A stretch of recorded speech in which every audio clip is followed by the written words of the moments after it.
함께 인사해 보실까요? 사랑합니다. 사랑합니다. 사랑합니다. 네. 그러니까요. 가정의 달 5월 마지막으로 들으시는 겁니다. 이제 곧 6월이니까요. 여튼 남은 기간도 더 사랑하시는 여러분들이 되셨으면 좋겠습니다.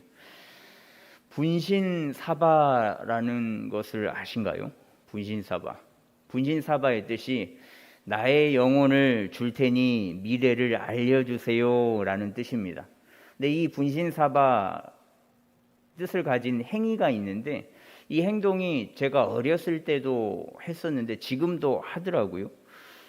저는 안 해봤습니다. 그냥 옆에서 지켜만 봤고 저는 해본 적은 없는데 제가 겁이 좀 많거든요. 그래서 분신사바의 방법을 보면은 이 하얀 종이에다가 가운데를 이렇게 나눠가지고 한쪽에는 동그라미를 쓰고 한쪽에는 X를 쓰는 겁니다. 그래서 양쪽에 사람이 그 종이를 가운데에 놓고 손을 이렇게 잡고 이 가운데에 펜을 이렇게 꼽아가지고 펜을 이렇게 꼽으면 준비가 되는 건데 이렇게 그 준비를 한 상태에서 시계 방향으로 이렇게 돌리면서 지금 하면 좀 이상할까요? 저 혼자 하는 거니까요. 분신사바, 분신사바, 오이떼, 구다사이 이렇게 이야기를 하면 이렇게 주문을 외운답니다. 계속 하는 겁니다. 분신사바, 분신사바, 오이떼, 구다사이. 이게 기억이 안 나시면 이거 또 알려드리면 집에서 하실 것 같아서 혼이여 들어오라, 혼이여 들어오라 이렇게 해도 된답니다. 여튼 이 주문을 외운 뒤에 계속 이렇게 돌리다 보면 어깨가 무거워지고 근데 너무 집중해서 들으시는 것 같은데 어깨가 무거워지고 뭔가 이렇게 들어오는 느낌이 있답니다. 저는 물론 안 해봐서 모르겠고 이렇게 하다 보면 그 느낌이 딱 올 때 오셨습니까? 라고 물어봐야 된답니다. 왔냐? 이제 왔어? 이렇게 반말로 하면 안 되고 오셨습니까? 정중하게 존댓말로 물어본답니다. 그러면 그 귀신이 오면 이렇게 OX를 쳐놨잖아요. O 쪽으로 가서 이렇게 펜이 이렇게 움직인답니다. 왔다는 거죠. 여튼 그래서 귀신이 오면 질문을 하는 거죠. 뭐 이런저런 질문을 해서 뭐 O로 가기도 하고 X로 가기도 하고 뭐 가운데 가기도 하고 뭐 A, B, C, D를 써주기도 하고 막 그러겠죠. 그래서 근데 저는 이 모습을 보면서 굉장히 콧방귀를 꼈거든요. 장난처럼 보이잖아요. 에이, 저 사람들 본인들 먼저 신호를 맞춰놓고 한 번은 동그라미, 한 번은 X, 한 번은 가운데 그렇게 한번 가볼까? 그렇게 속이는 거 아닐까? 라고 생각을 해서 장난처럼 보였거든요. 근데 이런 분신사바를 할 정도로 사람들은 자신들의 그 불투명한 미래에 대해서 궁금증이 굉장히 많습니다. 그리고 불안해하고요. 그래서 사람이라면 아이 할 것 없이 어른 할 것 없이 불안한 미래에 대해서는 모두들 궁금해하거든요. 그래서 미래에 대한 궁금증을 해결하기 위하여서 해소하기 위해서 보통 점을 많이 보러 다닙니다. 근데 놀라운 것은 점을 보러 다니는 그 사람들 중에 예수님을 믿는 그리스도인들도 많다라는 건데요. 혹시 점 보러 가시는 분들 계십니까? 고맙습니다. 없어야죠. 없어야 됩니다. 근데 이제 분명한 것은 미래는 하나님께 있다라는 거거든요. 미래는 점쟁이들의 손에 달린 게 아니고 우리가 믿는 하나님께 있다라는 것을 반드시 기억하셔야만 합니다. 근데 미래는 하나님께 달려 있음을 알면서도 예수님을 믿는 그 사람들도 분명 알고는 있는데 왜 점을 보러 다니는 것일까? 그리스도인이 아닌 이들은 불안한 미래 때문이다라고 앞서 말씀드렸지만 이들이 점을 보는 이유는 과연 무엇일까? 예수님을 믿는 그 사람들요. 아마 기도에 대한 응답이 없기 때문에 그럴 겁니다. 그리스도인들은 예수님을 통해서 영원한 생명을 또 구원의 확신을 받았음에도 불구하고 이 세상에 대한 불안감을 가지고 있으니까 기도를 하잖아요. 너무나도 힘들고 어렵고 또 한치의 앞도 내다볼 수 없는 그 불안한 마음에 기도를 하는데 기도에 대한 분명한 확신과 응답이 없으니까 그런 모습을 보이는 겁니다. 근데 이런 모습이 맞는 걸까요? 예수님을 믿으면서 다른 것을 의존하고 또 그 점을 보러 다니는 게 옳은 모습이겠습니까? 오늘 함께 보시는 본문에서는 이 불안한 미래에 대한 응답을 제대로 듣는 사람들의 이야기가 나오는데요. 오늘 말씀 35절에서 36절에 보시면 또 이튿날 요한이 자기 제자 중 두 사람과 함께 섰다가 예수께서 거니심을 보고 말하되 보라 하나님의 어린 양이로다. 세례 요한이 전날 예수님을 향해서 보라 세상 죄를 지고 가는 어린 양이다 라고 이야기를 한 바가 있습니다. 그런데 오늘 자신의 두 제자와 함께 있다가 예수님께서 지나감을 보고 다시 한번 이야기를 하거든요. 보라 세상 죄를 지고 가는 어린 양이다. 세례 요한의 이 말에는 숨겨진 의미가 있습니다. 그것은 예수님을 쫓아가라 라는 의미가 숨겨져 있거든요. 저분을 쫓아가라, 저분에게 진리가 있으니까 너희가 쫓아가라 라는 그 속뜻이 담겨져 있습니다. 세례 요한은 보면 볼수록 매력적인 사람입니다. 자신의 아끼는 제자를 서슴지 않고 예수님에게 보내거든요. 분명 함께 사역을 하면서 함께 예수님을 기다리면서 정도 많이 들었겠고 많은 것을 나눈 사랑스러운 제자들일 테지만 자신의 할 일, 즉 나의 본분은 예수님의 오시는 길을 예비하는 것이니 여기서 나의 사명은 끝나겠구나라는 것을 알고 제자들을 보내는 겁니다. 그래서 37절에 보시면 두 제자가 그의 말을 듣고 예수를 따르거늘, 이 두 제자가 세례 요한이 싫어서 예수를 따르라라는 말에 그렇게 바로 예수님을 따른 것은 아닙니다. 지금까지 이 오실 예수님, 오실 메시아에 대해서 함께 사역하고 함께 이야기를 나눴지만 스승의 뜻을 잘 알고 있었기에 너무나도 정이 든 그 존경하는 스승이지만 그 스승을 믿을 수 있기에 예수님을 따른 거거든요. 이들의 가슴 속에는 공통적으로 그리스도, 즉 메시아를 만나는 그 메시아를 향한 구원의 관심이 가득했기 때문에 세례 요한을 따른 겁니다. 얼마나 세례 요한을 잘 따랐는지는 모르겠지만 자신의 스승이 아닌 다른 이를 스승으로 세운다는 것은 굉장히 어려운 결정이거든요. 근데 이들도 큰 결단을 한 거죠. 자신을 따르는 것을 본 예수님은 37절에 예수께서 돌이켜 그 따르는 것을 보시고 물어 이르시되 무엇을 구하느냐라고 그 두 제자에게 물어봅니다. 야, 너희가 내게 무엇을 구하느냐? 근데 사실 예수님께서는 이것을 물어보지 않으셔도 되는 분이거든요. 이 사람들이 왜 예수님에게 다가왔는지, 왜 이 사람들이 자기의 스승을 버리고 내게로 왔는지 예수님은 그들의 속내를 알고 계셨습니다. 그런데도 불구하고 그들에게 물어보시는 거죠. 너희들이 내게 무엇을 원하느냐? 이 질문에 제자들은 38절 하반절에 보시면 랍비여 어디 계시오니까 하니, 랍비는 번역하면 선생이라. 그러니까 뭘 원하냐라고 물어봤을 때 좀 생뚱맞는 답변으로 어디 계세요? 라고 물어보거든요. 이 어디 계시오니까는 것은 어디에서 묵고 있습니까? 숙소가 어디예요? 라는 의미입니다. 근데 이렇게 대답한 제자들은 이유가 있었습니다. 예수님께서 무엇을 원하냐라는 그 질문에 저는 이것을 원합니다, 우리가 원하는 것은 이것입니다 라고 대답을 해버린다면 그 자리에서 예수님과의 대화와 또 만남은 끝나버렸을지도 모르겠습니다. 많은 대중들 속에서, 복잡한 분위기 속에서 깊은 대화와 교제는 이루어지기 힘들기 때문에 그렇습니다. 제자들은 예수님과 깊은 교제를 원했죠. 그렇기 때문에 이렇게 웅성웅성대고 그냥 우리가 이걸 원한다라고 간단한 답변을 하는 게 아니라 자리를 옮겨서 조금 더 만나고 싶고 교제하고 싶고 이야기를 나누고 싶었던 겁니다. 그래서 어디에서 묵냐라고 물어본 거거든요. 이에 예수님께서 39절에 보시면 예수께서 이르시되 와서 보라. 그러므로 그들이 가서 계신 데를 보고 그날 함께 거하니 때가 10시쯤 되었더라. 와서 직접 봐라. 너희가 와서 보면은 내가 너희 스승이 말한 세상 죄를 지고 가는 하나님의 어린 양인지 아닌지, 세상을 구원할 메시아인지 아닌지 너희가 알지 않겠냐? 그래서 예수님께서 와서 보라라고 대답을 하십니다. 보라라고 번역된 원어는 단지 보라라는 봐라라는 의미뿐만 아니라 경험하다, 또 심적으로 영적으로 지각하다라는 의미로도 쓰이거든요. 제자들은 그렇게 예수님을 그날 밤 함께 묵으면서 경험을 직접 한 거죠.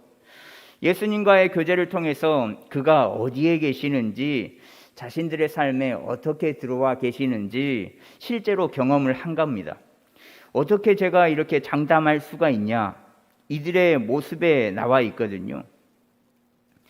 40절과 41절을 보시면 요한의 말을 듣고 예수를 따르는 두 사람 중에 하나는 시몬 베드로의 형제 안드레라.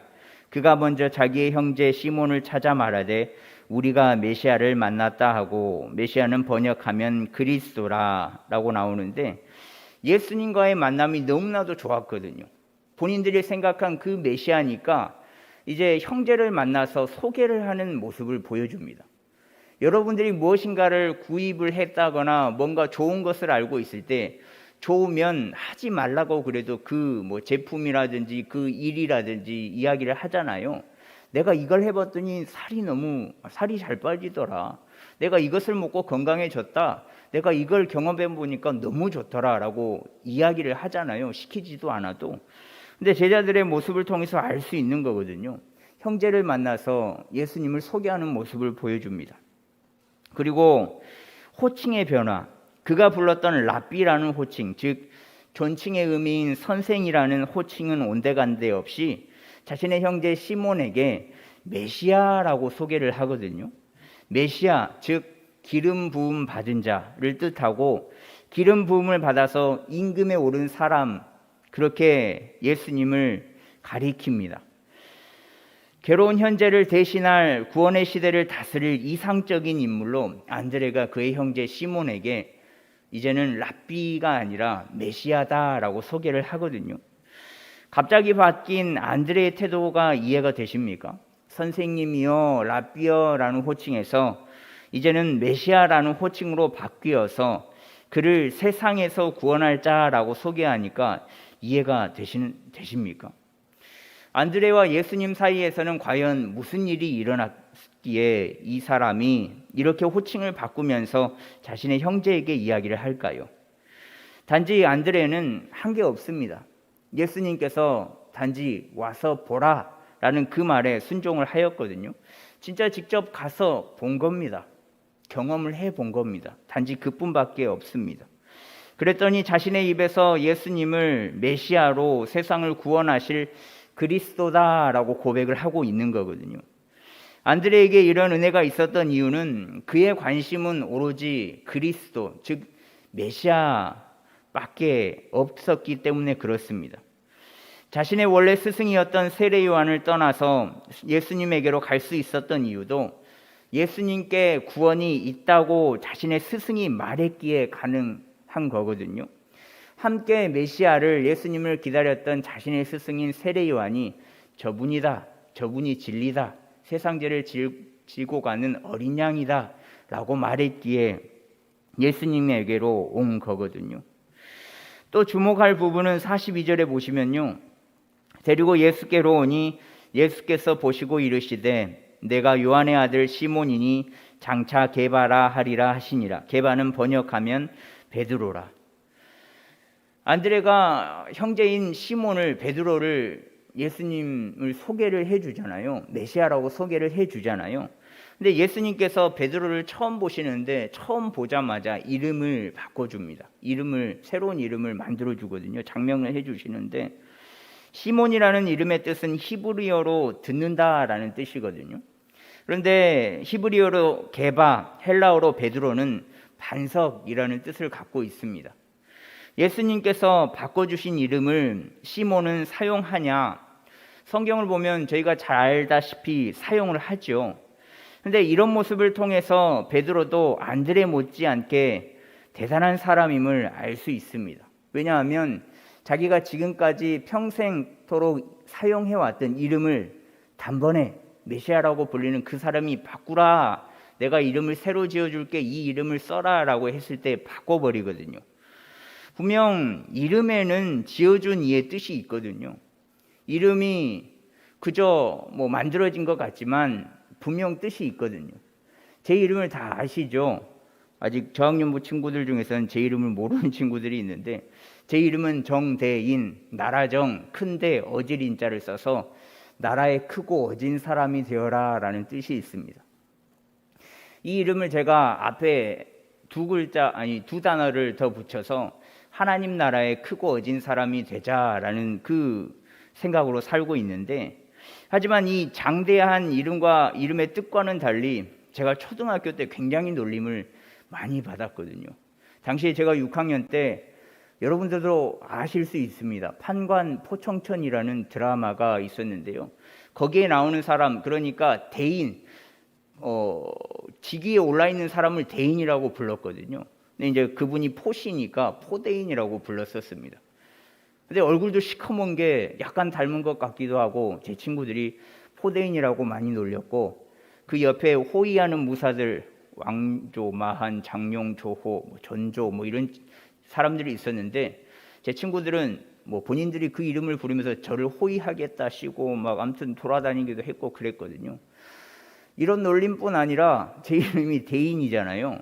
그러니까 어질인자가 앞에 사람인자가 붙어서 큰 사람이잖아요. 근데 왜 너는 키가 작냐? 라는 놀림부터, 새로운 학교를 가거나 새 학기가 되면, 야, 정대인 누구야? 일어서 봐. 키가 작네. 네 동생 혹시 중인이냐? 그 밑에 동생은 소인이냐? 라고 선생님들께서도 많이 놀리셨습니다. 근데 이런 놀림을 받아도 이 이름의 본연의 뜻을 제가 알고 있잖아요. 하나님 나라의 크고 어진 사람이 되어라. 그래서 저는 부모님께 이름을 바꿔달라고 말하지도 않았고 앞으로도 바꿀 계획이 없습니다. 대부분의 사람들도 마찬가지일 겁니다. 부모님이 혹은 할아버지 할머니가 또 소중한 사람이 지어준 이름, 이 이름을 안 바꿀 거란 말이죠. 아무리 놀림을 당하더라도요. 그러나 시몬은 예수님께서 지어주신 이름을 사용하거든요. 왜 바로 사용을 했을까요? 자신의 형제 안드레가 그를 메시아로, 우리를 죄에서 구원할 그리스도로 소개했기 때문에 그렇습니다.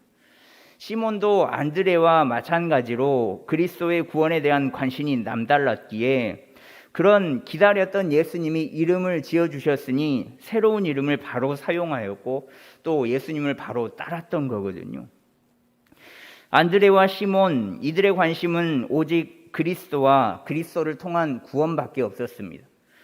그래서 무엇을 구하느냐, 무엇을 원하느냐라는 그 예수님의 질문에 예수님과의 교제를 원했고, 와서 보라라는 이 한마디에, 이 말씀에 순종하여서 예수님 그를 통한 구원을 알게 되었습니다. 여러분들은 무엇을 구하십니까? 예수님을 구하시나요? 아니면 불확실한 미래 때문에 불안해하면서 확실한 미래를 보장받기 위해 구하시나요? 앞서 말씀드린 그리스도인이 점을 보는 행위, 그들이 잘못 생각하는 것이 있습니다. 그것은 바로 예수님을 점쟁이로 본다라는 겁니다. 그러나 예수님은 점쟁이가 아니거든요. 그들의 기도는 애시당초 잘못되었거든요. 그들이 과연 힘든 나라를 위해서 기도했을까요? 하나님 나라를 위해서 기도했을까요?